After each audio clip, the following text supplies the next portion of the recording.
جمعے کی نماز کے فوراً بعد جو شخص یہ وظیفہ پڑھتا ہے اگلے جمعے تک اللہ تعالیٰ کی پناہ میں آ جاتا ہے اور ناگہانی آفات، مشکلات اور مصیبتوں سے محفوظ رہتا ہے۔ محترم ناظرین، ہم سب کی زندگی میں ایسے لمحات آتے ہیں جب ہم ناگہانی آفات، مشکلات اور مصیبتوں سے دوچار ہوتے ہیں۔ کبھی ایسا لگتا ہے کہ ہر چیز ہمارے خلاف ہو رہی ہے، کبھی اچانک حادثے، کبھی مالی نقصان، کبھی دشمنوں کی چالاکیاں اور کبھی بیماریوں کا سامنا۔ انسان کتنا ہی طاقتور کیوں نہ ہو، اللہ کی مدد کے بغیر کچھ بھی نہیں کر سکتا۔ لیکن خوش نصیب ہے وہ لوگ جو اللہ کی پناہ میں آ جاتے ہیں، جو ایسے خاص اعمال اپنا لیتے ہیں جو انہیں ہر طرح کے شر سے بچاتے ہیں۔ آج میں آپ کو ایک ایسا مجرب عمل بتانے جا رہا ہوں جو اگر آپ جمعے کی نماز کے بعد کر لیں تو انشاءاللہ پورا ہفتہ آپ ہر طرح کی ناگہانی آفات، حادثات اور مشکلات سے محفوظ رہیں گے۔ یہ عمل نہ صرف ہماری اکابرین کا آزمایا ہوا ہے بلکہ بہت سے اولیاء کرام اور بزرگان دین بھی اسے اپنا معمول بنا چکے ہیں۔ تو آئیے ناظرین، اس خاص عمل کے بارے میں تفصیل سے جانتے ہیں اور سمجھتے ہیں کہ اسے کیسے کیا جائے اور اس کے پیچھے کیا حکمت پوشیدہ ہے۔ محترم ناظرین، جمعے کا دن ہفتے کا سب سے بابرکت دن ہے۔ یہ سید الایام یعنی دنوں کا سردار ہے۔ یہ وہ دن ہے جس میں دعائیں قبول ہوتی ہے، گناہ معاف کیے جاتے ہیں اور برکتیں بارش کی طرح ہوتی ہے۔ اسی دن اگر ایک خاص وظیفہ کیا جائے تو پورا ہفتہ انسان اللہ کی حفاظت میں رہتا ہے اور اسے دنیا کی کوئی شے نقصان نہیں پہنچا سکتا جب تک اللہ نہ چاہے۔ ناظرین، بنا وقت ضائع کیے شروع کرتے ہیں، لیکن اس سے پہلے اگر آپ اس چینل پر نئے ہیں تو چینل کو ضرور سبسکرائب کریں تاکہ مزید ایسے اعمال اور وظائف آپ کے پاس بآسانی پہنچ سکے۔ شکریہ۔ محترم ناظرین، سب سے پہلے کوشش کریں کہ جمعے کی نماز مسجد میں جا کر باجماعت ادا کرے۔ حدیث شریف میں آتا ہے کہ جو شخص جمعے کے دن غسل کرے، خوشبو لگائے اور مسجد میں جلدی پہنچے، خاموشی سے خطبہ سنے اور نماز ادا کرے، اس کے پورے ہفتے کے گناہ معاف کر دیے جاتے ہیں۔ جیسے ہی نماز پڑھ لے، اس کے فوراً بعد سب سے پہلے آپ نے نبی کریم صلی اللہ علیہ وسلم کی ذات مبارکہ پر درود پاک پڑھنا ہے۔ درود پاک آپ کوئی سا بھی پڑھ سکتے ہو، صلی اللہ علیہ وسلم پڑھ لے یا صلی اللہ علی محمد پڑھ لے، لیکن بہتر ہے کہ آپ نماز والا درود ابراہیمی ہی پڑھ لے۔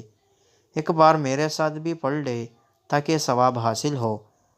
اللہم صلی علی محمد وعلی آل محمد کما صلیت علی ابراہیم وعلی آل ابراہیم انک حمید مجید۔ اللہم بارک علی محمد وعلی آل محمد کما بارکت علی ابراہیم وعلی آل ابراہیم انک حمید مجید۔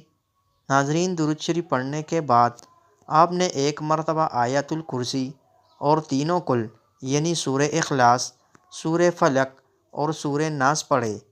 یہ آیات انسان کو ہر قسم کے شیطانی وسوسوں، نظر بد، جادو اور ہر بلا سے محفوظ رکھتی ہے۔ ناظرین، پھر اس کے بعد آپ نے 100 مرتبہ ان کلمات کو پڑھنا ہے۔ بسم اللہ الرحمن الرحیم، حسبی اللہ لا الہ الا هو علیہ توکلت وہو رب العرش العظیم، یعنی مجھے اللہ کافی ہے، اس کے سوا کوئی معبود نہیں، میں نے اسی پر بھروسہ کیا اور وہی عرش عظیم کا رب ہے۔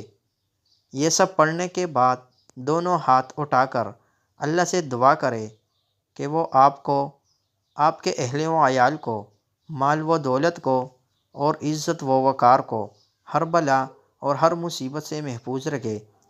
ناظرین، اس وظیفے سے انشاءاللہ ہر قسم کی ناگہانی حادثے سے حفاظت ہوگی اور اچانک ہونے والے نقصانات، حادثات اور چوٹوں سے محفوظ رہو گے۔ آپ دشمنوں کے شر سے محفوظ رہو گے۔ اگر کوئی آپ کے خلاف سازشیں کر رہا ہے تو وہ ناکام ہو جائے گا، آپ کی مالی حالات بہتر ہو جائیں گے اور اللہ اپنے فضل سے رزق میں برکت دے گا۔ آپ جادو، نظر بد اور شیطانی اثرات سے محفوظ رہو گے اور ہر قسم برے اثرات سے محفوظ رہے گے، اور اس وظیفے سے انشاءاللہ آپ کی زندگی میں سکون اور برکت ہوگی، دل کو اطمینان ملے گا اور زندگی میں خیر و برکت آئے گی۔ دوستو، اس دنیا میں ہم کسی نہ کسی آزمائش سے گزر رہے ہیں، لیکن جو لوگ اللہ پر بھروسہ کرتے ہیں اور اس کے بتائے ہوئے طریقوں کو اپناتے ہیں تو وہ ہر مصیبت سے بچ جاتے ہیں۔ یہ عمل نہایت آسان ہے، چند منٹ لگتے ہیں، لیکن اس کا اثر پورے ہفتے تک رہتا ہے۔ اس لیے اگر آپ چاہتے ہیں کہ آپ کی زندگی میں سکون آئے اور ہر بلا اور مصیبت آپ سے دور رہے تو اس عمل کو اپنی زندگی کا حصہ بنا لے اور اس ویڈیو کو زیادہ سے زیادہ شیئر کرے تاکہ اور بھی لوگ اس مجرب عمل سے فائدہ اٹھا سکے۔ شکریہ۔ اللہ ہم سب کو اپنی حفاظت میں رکھے۔ آمین ثم آمین۔ السلام علیکم ورحمۃ اللہ وبرکاتہ۔